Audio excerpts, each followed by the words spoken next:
श्री स्वामी समर्थ मंडळी. ठरलं तर मग मालिकेचा आता खूपच जबरदस्त भाग आपल्याला पाहायला मिळणार आहे. मालिकेमध्ये आता आपण पाहत आहोत की या सगळ्यामध्ये प्रिया आता नाटकं करत आहे आणि नाटक करत मात्र प्रिया इकडे घरी आलेली आहे. कारण सचिनचा फोन अस्मिता उचलत नाहीये आणि त्यानंतर मात्र आता प्रियाच्या समोर काहीच पर्याय उरलेला नाहीये आणि ती आता घरच्यांच्या मध्ये भांडण लावण्यासाठी येत असते. खरं तर तिला या सगळ्यामध्ये भांडण लावून मात्र आता सायली आणि अर्जुन या दोघांना वेगळं करायचंय. पण त्याच वेळेला आता दोघांना वेगळं न करता हे दोघे जण आता एकत्रच राहणार आहेत आणि प्रियासाठी तर बिलकुल भांडणार नाहीयेत. पण त्याच वेळेला अश्विन मात्र आपला निर्णय सगळ्यांच्या समोर सांगणार आहे. आणि त्याच वेळेला अश्विन आता या बाळाचा स्वीकार करायला तयार नाहीये हे म्हणत त्यांनी आता प्रियाची रवानगी जेलमध्ये केलेली असते. बरं इतकंच नाहीये तर राकेश परत आलेला आहे आणि या राकेशचं एक महाभयंकर सत्य आता बाकी सगळ्यांच्या समोर येणार आहे. नक्की काय घडणार, कसं घडणार, सगळं सविस्तरपणे आपण पाहूया. तर व्हिडिओ शेवटपर्यंत नक्की बघा आणि चॅनलला सबस्क्राईब केलं नसेल तर नक्की सबस्क्राईब करा. इकडे आता आपण पाहतोय की सायलीला सगळं पुन्हा एकदा आठवायला लागलेलं आहे आणि तिला काही गोष्टी आठवतायत. अर्जुन आता खरं तर तिला सांगतोय की काही झालं तरी सुद्धा आपण या सगळ्यामध्ये लवकरात लवकर एका सायकेट्रिस्टची ट्रीटमेंट घेऊया. पण त्यावर ती सायली काही तयार नाहीये. ती आता स्वतःचा शोध स्वतः घेण्याचं ठरवते. इकडे तिच्या चोरोटीचा प्रोग्राम आहे आणि त्याच दिवशी पूर्णाई तिला आता एक लॉकेट देते आणि ती सांगते आमची तन्वी होती ना, तन्वीला सुद्धा या सगळ्यामध्ये आता नेहमी अशा प्रकारचे काहीतरी दागिने वगैरे माझ्या हातून घालायचे असायचे. सायलीला का कुणास ठाऊक आपल्याला हे सगळं आठवतंय असं तिला वाटायला लागतं आणि त्याच वेळेला मात्र चोरोटीची सगळी तयारी झालेली असते आणि घरच्या घरी चोरोटी भरायची म्हणून आता सगळेजण जमलेले असतात. सायलीची थोडी तब्येत ठीक नसल्या कारणाने कल्पना तिला सांगायला लागते, एक काम कर सायली, तू आता काही साडी वगैरे नेसण्याच्या भानगडीत पडू नकोस. तू अशीच थांब, आम्ही तुझी पटकन ओटी भरून घेतो. म्हणून आता सगळेजण इकडे सायलीच्या अवतीभोवती जमा झालेले असताना सुमन काकू आली आहे. सुमन काकू आली असं सायलीला ज्या वेळेला बोलत आणि ती सांगायला लागते, सायली मी आले अगं.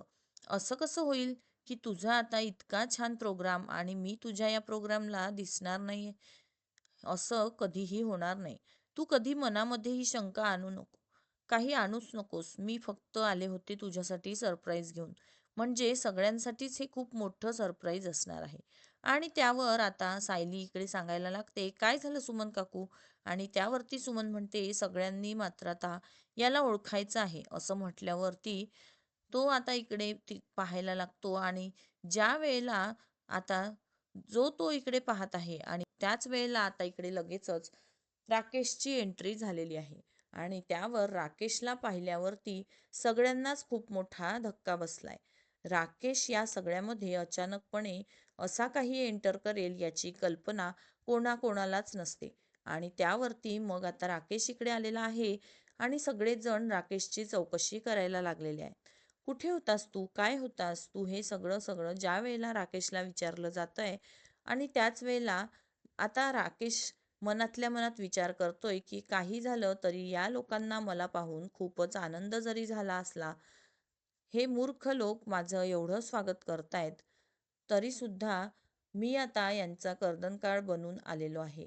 मी यांना सगळ्यांना बर्बाद करण्यासाठी आलेलो आहे. यांना लवकरात लवकर मी आता सांगणार आहे. इकडे अस्मिता सांगते की काय रे राकेश, अरे इतके दिवस तू आता होतास तरी कुठे? म्हणजे आता आम्ही इतके दिवस काकूला विचारतोय. यावरती राकेश सांगायला लागतो, काही नाही, माझं आता सगळीकडे स्टडी मी पूर्ण करून आलेलो आहे. काही झालं तरी सुद्धा मी या सगळ्यात आता बाबांचं स्वप्न पूर्ण करायला गेलो होतो. पण ना, खरं तर परत आलोय त्यावेळेला मात्र आता मला जे काही दिसलंय ना, कळलंय ना, त्या सगळ्यामुळे मी आता खूपच हादरून गेलो. म्हणजे खरं तर बाबा असं काही करतील याची मला अजिबात कल्पना नव्हती. पण आता आईला या सगळ्यामध्ये सांभाळायला मी परत आलेलो आहे. इकडे आता राकेश खरं तर आलेला आहे तो म्हणजे सुभेदार आणि किल्लेदार यांना बरबाद करण्यासाठी. पण असं राकेशच्या बाबतीत इकडे काय झालंय, की ज्याच्यामुळे सुभेदार आणि किल्लेदार यांना बरबाद करण्यासाठी तो आलाय? तर आता राकेशला या सगळ्यामध्ये मुद्दामच इकडे आता अंडरग्राऊंड व्हायला लागलेलं असतं.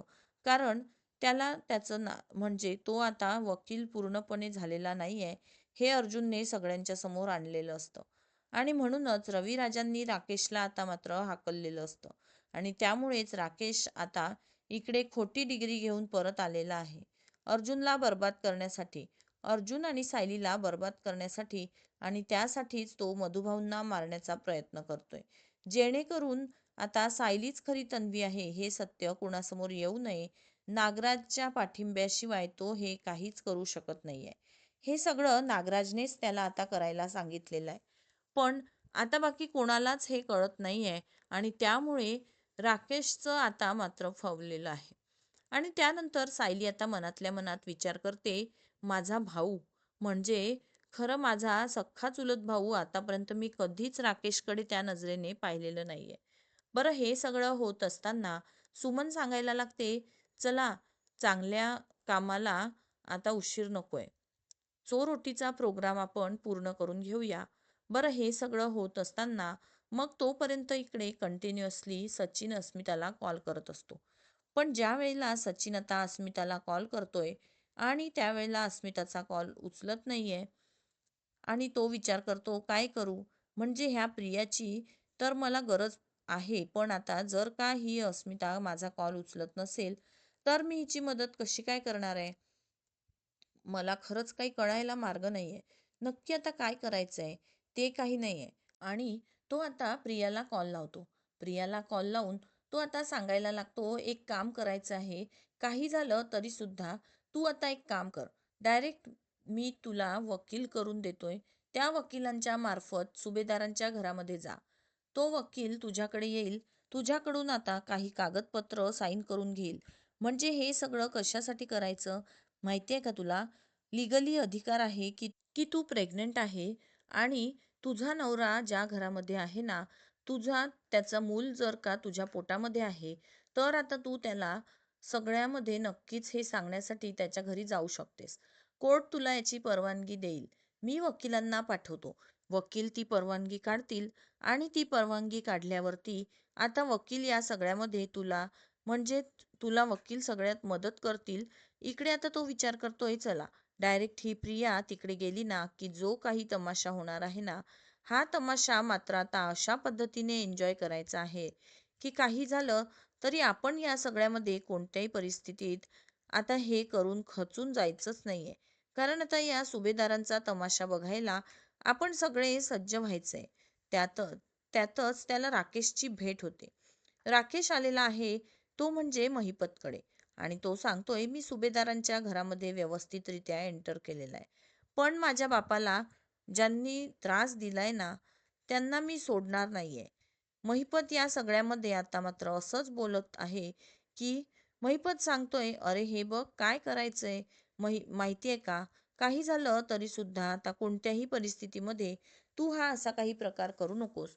कारण काय आहे माहितीये का, जर का तू हे सगळं केलंस ना, तर उगाच क्लेश वाढतात. तू हे सगळं सोडून दे. पण त्याच वेळेला आता तिकडे आलेला आहे सचिन, आणि सचिन महिपतला विचारतोय, कोण आहे? आणि त्यावरती महिपत आता सांगायला लागतो, हे आपल्या नागराज शेठचा मुलगा आहे. म्हणजे खरं तर त्याच्या बापाला इकडे जेलमध्ये पाठवण्यामध्ये सुभेदार किल्लेदारांचा जरी हात असला, तरी त्याचं करिअर बर्बाद करण्यामध्ये सुद्धा इकडे या लोकांचा हात आहे. आणि आता सचिनच्या हातामध्ये चांगली नामी संधी सापडलेली आहे. सचिनला या सगळ्यांमध्ये मात्र आता एकदम संधीच सापडली, की काही झालं तरी आपण आता याला हाताशी धरून या सुभेदार आणि किल्लेदारांना नक्कीच बर्बाद करू शकतो. असं म्हणत सचिन त्याची भेट घेतो, आणि त्यानंतर मात्र आता त्याला बाहेर घेऊन येतो. बरं, हे सगळं चालू आहे इकडे. आता राकेश सांगायला लागतो, तू जर का माझ्या कामाचा माणूस असशील, तर मात्र मी तुझी नक्कीच मदत करेल.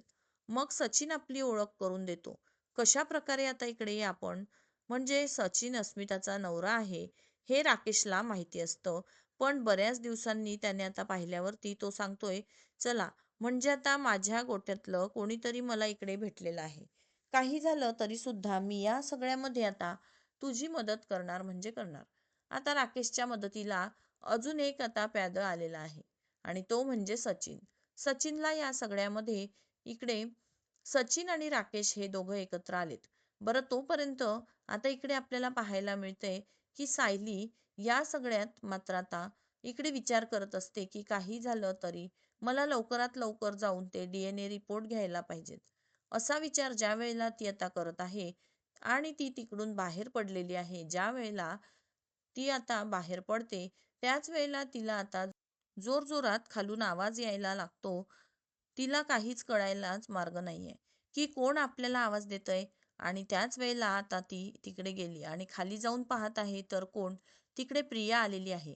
प्रिया आता सायली खाली ये, सायली खाली ये असं जोर जोरात ओरडत आता तिकडे आलेली आहे. आणि त्याच वेळेला आता सायलीला कळायला मार्गच नाहीये की हे सगळं काय चाललंय. आणि सायली धावत पळत आता खाली गेलेली आहे.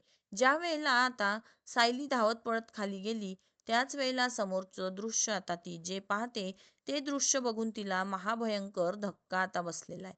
आणि त्यावरती अश्विन सुद्धा तिकडे आलाय. अश्विन आल्यावरती आता मात्र अश्विनला साधारणपणे अंदाज आलेला आहे की प्रिया इकडे कशासाठी आलेली असणार आहे. प्रिया इकडे आता आलेली आहे ती म्हणजे फक्त आणि फक्त या घरामध्ये कलह, तंटे आणि वादविवाद करून आणण्यासाठी. आणि असा विचार करत मात्र आता इकडे लगेचच अर्जुनला कॉल लावतोय. आणि अर्जुनला कॉल लावून त्यांनी आता अर्जुनला ताबडतोब घरी बोलवून घेतलेला आहे. अर्जुनला घरी बोलवून घेतल्यावरती आता लगेच तो तिकडे सांगायला लागतोय. अर्जुनला फोनवरती सांगायला लागतो की प्रिया इकडे आलेली आहे, लवकरात लवकर दादा तू आता इथे ये. असं म्हटल्यावरती आता लगेच इकडे आता अर्जुन घरी यायला निघालेला आहे. पण हे सगळं होत असताना मात्र आता प्रियाने इकडे सायलीला आवाज दिलेला आहे. सायली खाली ये, सायली खाली ये. आणि त्यावरती कल्पना मात्र आता पेटून उठलेली आहे. पेटून उठलेल्या कल्पनाला खूपच राग आलेला असतो. जशी आलीस तशी इथून परत जा. या घरामध्ये तुला आता थारा नाहीये.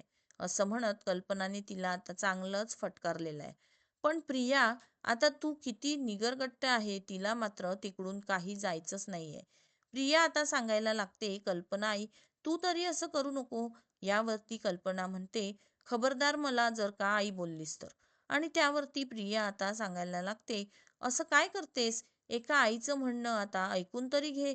कल्पना म्हणते, बास झाली तुझी नाटकं. अगं स्वतःला काय समजतेस? तू किती खोटारडेपणा करशील, कितीही खोटारडेपणा केलास आणि आम्ही आता तुझ्या बाबतीत नको ते सगळं ऐकून घेणार आहोत? अजिबात नाही. एक गोष्ट लक्षात ठेव, काही झालं तरी सुद्धा या सगळ्यामध्ये मी आता तुझं म्हणणं ऐकून घेणारच नाहीये. आणि त्यावरती ताबडतोब मात्र आता ती सांगायला लागते, ऐका ना, एकदा तरी ऐका, तुम्ही सगळ्यांनी माझं म्हणणं ऐकून तरी घ्या. मी अश्विनच्या बाळाची आई होणार आहे. सुभेदारांचा वारस आता माझ्या पोटामध्ये वाढतोय. तुम्हाला कुणालाच का काही कळत नाहीये? असं म्हणत आता इकडे लगेचच ती बोलायला लागल्यावरती मग आता इकडे सायली सांगायला लागते, अजिबात नाही. इतकी खोटी तू मुलगी आहेस ना की या सगळ्यामध्ये तुला आता आम्ही कधीच माफ करणार नाही आहोत. म्हणून तू हे नाटकं सुरू केलेले आहेस. आणि यावरती ती सांगते, सायली अगं तू सुद्धा आई होणार आहेस ना, मग एका आईचा विचार आता तू करायला नको का?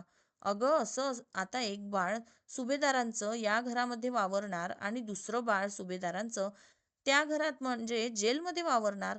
ही आता गोष्ट तुला तरी पटतेय का? सायली प्लीज माझं म्हणणं आता एकदा तरी ऐकून घे. असं म्हणत ती आता सायलीला आवाहन करते. आणि ती सांगते, तुला जर का विश्वास नसेल तर अर्जुनला विचार. तोपर्यंत मात्र आता अर्जुन तिकडे आलेला आहे. अर्जुन ज्या वेळेस तिकडे आता आलेला आहे आणि त्याच वेळेला आता अर्जुनने या सगळ्यामध्ये आता हा प्रकार पाहिल्यावरती सायलीकडे तो पाहतोय. आणि ज्या वेळेस मात्र आता तो सायलीकडे पाहतोय आणि सायली आता सांगायला लागते, अर्जुन सर तुम्हाला हे सगळं माहिती होतं? यावरती प्रिया सांगते, हो, अर्जुनला हे सगळं माहिती होतं. त्यावरती अर्जुन म्हणतो, मला जरी माहिती असलं तरी याच्यावरचा जो काही निर्णय आहे तो निर्णय आता इकडे घेतलेला आहे अश्विनने. अश्विनला ही सगळी गोष्ट आता माहिती होती आणि अश्विनचा हा निर्णय पक्का होता. आणि त्यावरती अश्विन आता सांगतो, मुळातच मला हे बाळ माझं आहे या गोष्टीवरती बिलकुल विश्वास नाहीये. आणि म्हणून त्याचमुळे काही झालं तरी सुद्धा मी या सगळ्यांमध्ये या बाळाचा स्वीकार करू शकत नाहीये. आणि हा निर्णय माझा होता, दादाचा बिलकुल नाही. दादा या सगळ्यामध्ये दादाचा काहीच दोष नाहीये आणि तो सगळ्यात कोणत्याही परिस्थितीमध्ये दोषी नाहीये. उगाचच दादाला मात्र आता दोष देणं बंद करा. आणि असं म्हटल्यावरती इकडे अश्विन सांगायला लागतो, मीच त्याला शपथ घातली होती आणि मीच दादाला बोललो होतो की तू घरी कोणालाही सांगू नकोस. आणि म्हणून दादाने काहीच बोललेला नव्हता. असं म्हटल्यावरती आता अश्विन म्हणतो, हिला आत्ताच्या आत्ता जिथून आणलं तिकडे आता घेऊन जा. मला हिच्याशी एक शब्दही बोलायचं नाहीये. मला तिचं तोंडही बघायचं नाहीये. प्लीज तिला घेऊन जा इकडे. असं म्हणत आता अश्विनने तिची रवानगी पुन्हा एकदा जेलमध्ये केलेली असते. आणि प्रिया पुन्हा जेलमध्ये जाते. तिला काहीच कारस्थान आता करण्याला काही मार्गच राहत नाही. मुकाटाने प्रियाला पुन्हा जेलमध्ये जाण्यास भाग पडते. आणि असेच नवनवीन अपडेट्स जाणून घ्या आपल्या मराठी सिरियल घर या यूट्यूब चॅनलवरती. तर मंडळी, व्हिडिओ आवडला असेल तर व्हिडिओला नक्की लाईक करा. धन्यवाद. श्री स्वामी समर्थ.